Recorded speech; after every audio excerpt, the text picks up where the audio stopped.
Time कितना दिया गया है? 2 वर्ष। एक बात हरदम ध्यान में रखना, जब भी अर्धवार्षिक कहे, अर्धवार्षिक संयोजित, अर्धवार्षिक का मतलब क्या होता है ये समझ लो। अर्धवार्षिक का मतलब क्या होता है ये जान लो। अर्धवार्षिक का मतलब होता है कि आधा, यानी कि 2 साल का रहा है, 1 साल में 2 बार। ठीक है, 1 साल में 2 बार। तो 2 साल के लिए चक्रवृद्धि ब्याज ज्ञात करना था, तो 1 साल अर्धवार्षिक। ठीक है, तो इसके कहने का मतलब 6 6 महीना पर हिसाब किया जाए। ये अर्धवार्षिक कह रहा है 6 6 महीना पर इसका हिसाब किया जाए। तो अगर 6 महीना पर हिसाब किया जाएगा और 2 वर्ष है, ये 2 वर्ष है, तो 1 साल में कितनी बार हिसाब किया जाएगा भाई? 2 बार। तो 2 साल में कितना बार हिसाब किया जाएगा? 4 बार। 2 साल में कितनी बार किया जाएगा? 4 बार हिसाब किया जाएगा। इसका हिसाब करना है 6 6 महीने पर, अर्धवार्षिक कह रहा है इसलिए। ठीक है, अर्धवार्षिक कह रहा है इसलिए इसका हिसाब करेंगे हम लोग 6 6 महीना पर। तो टाइम दिया गया है 2 वर्ष, तो इसका हिसाब कितना हो जाएगा? 4 बार। 2 वर्ष में 4 बार। अब यहाँ देखो, दर दर दे रखा है, तो दर दिया है 10%। तो 10% जो दिया है वो साल भर का दिया है। देखो, 10% प्रति वर्ष की दर से, 10% जो है प्रति वर्ष के दर से है। तो हमें हमें तो केवल 6 महीना, 6 6 महीना पर हिसाब करना है इसका।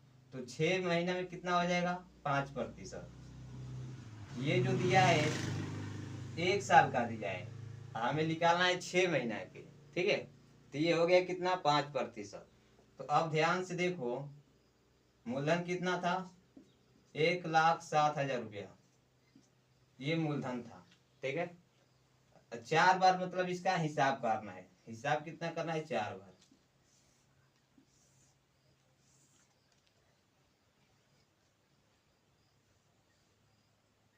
इसका हिसाब कितना करना है? 4 बार। कितने प्रतिशत से? 5। दर कितना हुआ? 5%। यहाँ भी 5% और यहाँ भी 5%। ठीक है, 5 5% 4 साल बढ़ेगा। ठीक है, 5 5% 4 साल बढ़ेगा। ठीक है, कोई फॉर्मूला की जरूरत नहीं है भाई। ठीक, अब देखो, 1,07,000 के 5% कितना हो जाएगा? 1,07,000 के 5%,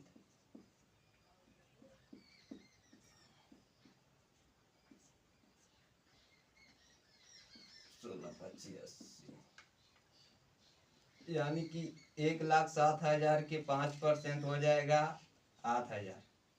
ये जो है पहला साल का है, पहला हुआ। ये दूसरा देखो, इसका भी कितना हो जाएगा? 80,000। और ये तीसरा में भी कितना बार हो जाएगा? 80,000। 80,000 नहीं, 8,000। चौथा में भी 8,000। इतना तक क्लियर है? ये साफ सुथरा दिखाई दे रहा है ना आप लोग को?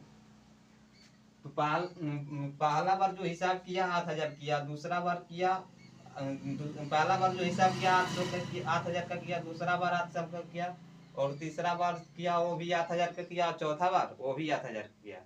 ठीक है, अब देखो क्या करते हैं हम। अब यहाँ पर ब्याज का ब्याज लेंगे। ये जो था मूल का सूद था, अब मूल का सूद हो गया। अब ब्याज का ब्याज लेंगे, तो पहला साल कोई ब्याज का ब्याज नहीं मिलेगा। अब 800 का 5% निकालेंगे। 800 का 5%, तो 800 का 5% भाई, जब 8,000 का 5% निकालिएगा, 8,000 के 5% निकालिएगा, तो कितना हो जाएगा? 8×5=40, यानी कि 400। 400, 8,000 के 5% कितना हुआ? 400। अब देखो यहाँ से जो जो दिखाई दे रहा है, इससे पहले जितना दिखाई दे रहा है उसका हम लोग निकाल लेंगे 5%। 8,000 के 5% निकालेंगे, कितना होगा भाई? 400। 8,000 के 5% 400। फिर ये 8,000 के 5% निकालेंगे, कितना होगा? 400। और फिर 400 के 5% निकालेंगे। जब 400 के 5% हम लोग निकाल लेंगे तो कितना हो जाएगा? 20। यानी 400 का 5% कितना हुआ? 20। अब एक बात और ध्यान से देखो, अब इससे पहले जो जो दिख रहा है उसका लेंगे 5%। ठीक है, पहले तो हम मूलधन का लिए ब्याज, और ब्याज का ब्याज ले रहे हैं। ठीक है, अब हम ब्याज का ब्याज ले रहे हैं तो यहाँ से देखो 800 का 5% कितना हो जाएगा भाई? 400। फिर ये 800 का 5% 400, फिर 800 का 5% 400, ये सबके 5% ले लिए। अब लेंगे क्या? 400 का 5% लेंगे, तो 400 का 5% लेंगे कितना हो जाएगा? 20। फिर ये 400 का 5% ले लो 20, ये 400 का 5% ले लो 20, और 20 का 5% ले लो। 20 का 5%, 20 25 100, यानी 20 का 5% 1 हुआ। क्वेश्चन अब हो गया हल। ठीक है, ये सबको हम जोड़ लेंगे। ये सबको जब जोड़ेंगे कितना हो जाएगा? देखो 8 दूनी 16 3 24 28 का 32, यानी कि 32,000 हो गया। ये 32,000 हो गया। और देखो ये जोड़ो, ये लाइन कवर करो। 4 दूनी 8 4 3 12 चौका 16 4 5 20 4 6 24, यानी कि 2400 ये हो गया। 2400 ये हो गया। अब 20 वाला गिन लो। 20 दूनी 40 20 7 20 का 80, 80 ये हो गया।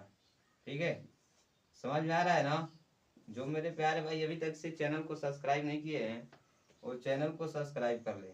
80 हो गया। और ये 1 है, यहाँ 1 है तो प्लस, देखो यहाँ 1 8 हो गया, 4 4 3, यानी ये आंसर हो गया। आंसर कितना आया? 34,481। आंसर हमारा आ गया 34,481। उम्मीद करता हूँ कि समझ में आप लोग को आ गया होगा।